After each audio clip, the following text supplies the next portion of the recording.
ಇಷ್ಟು ದಿನಗಳ ಕಾಲ ಸಲೀಸಾಗಿತ್ತು ಕಾನೂನಿನ ಹಿಡಿತಕ್ಕೆ ಸಿಕ್ಕದೇನೆ ತಪ್ಪಿಸ್ಕೊಂಡು ತಿರುಗಾಡುವಂಥ ಅವಕಾಶ ಯಾಕೆ ಆತನಿಗೆ ದೊರಕ್ತಾ ಇದೆ? ಈ ಸಂದರ್ಭದೊಳಗಡೆ ಖಂಡಿತವಾಗಿ ನಮ್ಮ ಚರ್ಚೆಯ ವಿಚಾರ ಇದರಲ್ಲಿ ಹೆಣ್ಣು ಮಕ್ಕಳ ತಪ್ಪಿತ್ತ ಗಂಡಸರ ತಪ್ಪಿತ್ತ ಅನ್ನೋದು ಆಗಿರ್ಲಿಕ್ಕೆ ಸಾಧ್ಯವೇ ಇಲ್ಲ, ಅದು ಆಗಿರಬಾರ್ದು.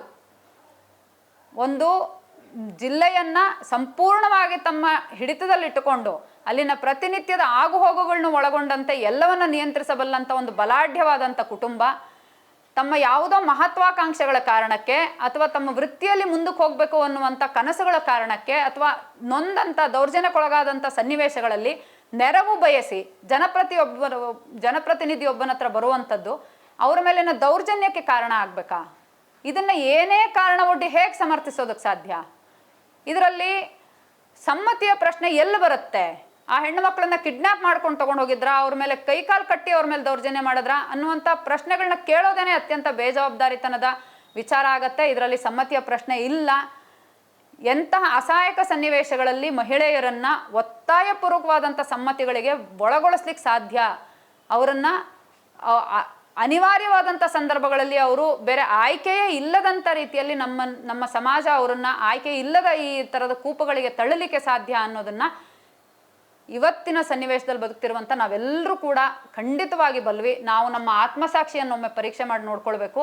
ಇದರೊಳಗಡೆ ಸಮ್ಮತಿಯ ಪ್ರಶ್ನೆ ಇಲ್ಲ ಅನ್ನೋದನ್ನು ನಮ್ಮ ಮನಸ್ಸಿಗೆ ನಾವು ಖಚಿತಪಡಿಸ್ಕೊಳ್ಬೇಕು. ಮತ್ತು ಸರ್ಕಾರವನ್ನು ಕೂಡ ಈ ವಿಚಾರದಲ್ಲಿ ಯಾವುದೇ ರೀತಿಯ ಅನುಮಾನಗಳಿಗೆ ಅಥವಾ ಪ್ರಶ್ನೆಗಳಿಗೆ ಎಡೆ ಮಾಡದಂಥ ರೀತಿ ಒಳಗಡೆ ಖಚಿತವಾದಂಥ ಕಠಿಣವಾದಂಥ ಹೆಜ್ಜೆಗಳನ್ನು ಸರ್ಕಾರ ಮುಂದಿಡಬೇಕು ಅನ್ನುವಂಥ ಆಗ್ರಹವನ್ನು ನಾವು ಮಾಡಬೇಕು. ಅತ್ಯಂತ ಮುಖ್ಯವಾಗಿ ಆಗಬೇಕಾದಂಥ ಕೆಲಸ ಏನು ಅಂತಂದರೆ ಡಿಪ್ಲೊಮ್ಯಾಟ್ ಪಾಸ್ಪೋರ್ಟನ್ನು ರದ್ದು ಮಾಡುವಂಥ ತುರ್ತು ಆದೇಶವನ್ನು ಕೇಂದ್ರ ಸರ್ಕಾರ ಇದೇ ಕೂಡಲೇ ಹೊರಡಿಸಬೇಕು ಅನ್ನುವಂಥದ್ದನ್ನು ನಮ್ಮ ಕರ್ನಾಟಕದ ರಾಜ್ಯ ಸರ್ಕಾರ ಮತ್ತು ವಿಶೇಷ ತನಿಖಾ ದಳ ಇವತ್ತು ಕೇಂದ್ರವನ್ನು ಆಗ್ರಹಿಸಬೇಕಾದಂಥ ಅಗತ್ಯ ಇದೆ.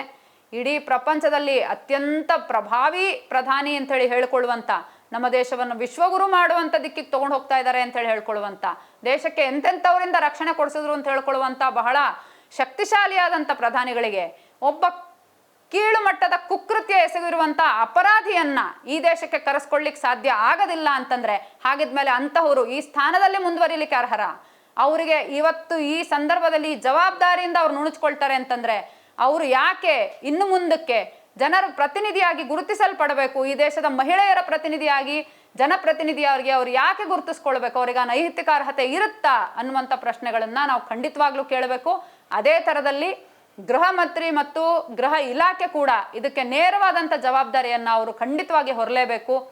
ಅವರಿಗೆ ಈ ವಿಚಾರವನ್ನು ಮುಟ್ಟಿಸಬೇಕಾದಂಥ ಕೆಲಸವನ್ನು ಕರ್ನಾಟಕದ ರಾಜ್ಯ ಸರ್ಕಾರ ಮತ್ತು ವಿಶೇಷ ತನಿಖಾ ದಳ ಖಂಡಿತವಾಗಿ ಮಾಡಲೇಬೇಕಾಗಿದೆ. ಅದೇ ರೀತಿಯಲ್ಲಿ ಈ ಸನ್ನಿವೇಶದಲ್ಲಿ ತನಿಖೆ ನಡೆಯುವಂಥ ಸಂದರ್ಭದಲ್ಲಿ ಬಹಳ ಎಚ್ಚರಿಕೆಯಿಂದ ನಾವು ಹೆಣ್ಣು ಮಕ್ಕಳ ಘನತೆಯನ್ನು ಕಾಪಾಡಬೇಕಾದಂಥ ಜರೂರಿದೆ ಅನ್ನೋದನ್ನು ಅರ್ಥ ಮಾಡ್ಕೊಳ್ಬೇಕಾಗಿದೆ. ಈ ತನಿಖೆ ಎಲ್ಲೂ ಕೂಡ ಈಗಾಗಲೇ ನೊಂದಿರುವಂಥ ಆ ಹೆಣ್ಣು ಮಕ್ಕಳ ಬದುಕನ್ನು ಇನ್ನಷ್ಟು ಸಂಕಷ್ಟಕ್ಕೆ ದೂಡಬಾರ್ದು. ಅವರಿಗೆ ಇಂದು ಸಾಂತ್ವನ ಮತ್ತು ಸ್ಥೈರ್ಯದ ಅವಶ್ಯಕತೆ ಇದೆ. ಅವರಿಗೆ ಸ್ಥೈರ್ಯ ನೀಡುವ ದಿಕ್ಕಿನಲ್ಲಿ ನಮ್ಮ ರಾಜ್ಯ ಸರ್ಕಾರದ ಎಲ್ಲ ಯಂತ್ರಾಂಗಗಳು ಕೂಡ ಅತ್ಯಂತ ಸಂವೇದನಾಶೀಲವಾಗಿ ಬಹಳ ಸೂಕ್ಷ್ಮತೆಯಿಂದ ನಡ್ಕೊಳ್ಬೇಕಾದಂಥ ಅಗತ್ಯ ಇದೆ. ಅದೇ ಥರದಲ್ಲಿ ಕೇವಲ ಈ ಒಂದು ಪ್ರಕರಣಕ್ಕೆ ಮಾತ್ರ ನಮ್ಮ ಕಾಳಜಿ ಸೀಮಿತ ಆಗದೇನೆ ಬಹಳ ಅಮಾನುಷವಾದಂಥ ರೀತಿಯಲ್ಲಿ ಸಾವಿಗೀಡಾಗಿರ್ತಕ್ಕಂಥ ಈ ಎಲ್ಲ ಹೆಣ್ಣು ಮಕ್ಕಳ ಕುಟುಂಬಗಳಿಗೂ ಕೂಡ ಸಾಂತ್ವನ ಒದಗಿಸಬೇಕಾದಂಥ ಅಗತ್ಯ ಇದೆ. ಈ ಎಲ್ಲ ಪ್ರಕರಣಗಳಲ್ಲಿ ಅದು ಬಲಿಯಾಗಿರುವಂಥ ಬೇರೆ ಹೆಣ್ಣು ಮಕ್ಕಳ ಪ್ರಕರಣಗಳಾಗಿರಲಿ ಎಲ್ಲದರಲ್ಲೂ ನೊಂದ ಕುಟುಂಬಗಳಿಗೆ ಪರಿಹಾರ ಮತ್ತು ಕಾನೂನಿನ ಮೂಲಕ ದೊರೆಯುವ ನ್ಯಾಯದ ಭರವಸೆ ಅತ್ಯಂತ ಮುಖ್ಯವಾಗಿ ಇದೇ ಕೂಡಲೇ ತುರ್ತಾಗಿ ಅವರಿಗೆ ದೊರಕಬೇಕಾದಂಥ ಅಗತ್ಯ ಇದೆ. ತಕ್ಷಣದಲ್ಲಿ ನಾವು ಮಾಡಬೇಕಾದಂಥ ಇಷ್ಟು ಕೆಲಸಗಳನ್ನು ಖಂಡಿತವಾಗಿ ಸರ್ಕಾರ ಮತ್ತು ಸಮಾಜ ಕರ್ನಾಟಕದಲ್ಲಿಂದು ಬಹಳ ಜವಾಬ್ದಾರಿಯುತವಾಗಿ ಇದನ್ನು ಕೈಗೆತ್ಕೊಂಡು ಮಾಡಬೇಕಾದಂಥ ಅಗತ್ಯ ಇದೆ. ಇದಲ್ಲದೇನೆ ದೀರ್ಘಕಾಲದಲ್ಲಿ ನಾವೆಲ್ಲರೂ ಒಗ್ಗೂಡಿ ಈ ಸಮಾಜದಲ್ಲಿ ಒಂದು ಆರೋಗ್ಯಕರವಾದ ಮನಸ್ಥಿತಿಯನ್ನು ನಾವು ರೂಪಿಸಬೇಕಾಗಿದೆ.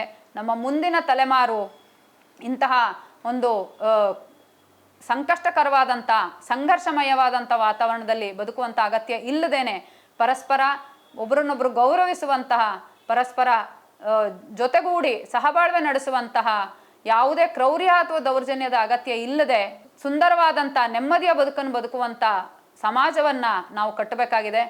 ಜಾತಿಯ ಕಾರಣಕ್ಕಾಗಿ ಅಥವಾ ಧರ್ಮದ ಕಾರಣಕ್ಕಾಗಿ ಲಿಂಗದ ಕಾರಣಕ್ಕಾಗಿ ಎಲ್ಲ ರೀತಿಯಲ್ಲಿ ನಡೀತಿರ್ತಕ್ಕಂಥ ಈ ದೌರ್ಜನ್ಯಗಳನ್ನ ಇವತ್ತು ನಾವು ಪ್ರಶ್ನಿಸಲಿಲ್ಲ ಅಂದ್ರೆ ಬಹುಶಃ ಮುಂದಿನ ತಲೆಮಾರು ನಮ್ಮನ್ನ ಪ್ರಶ್ನಿಸುತ್ತೆ.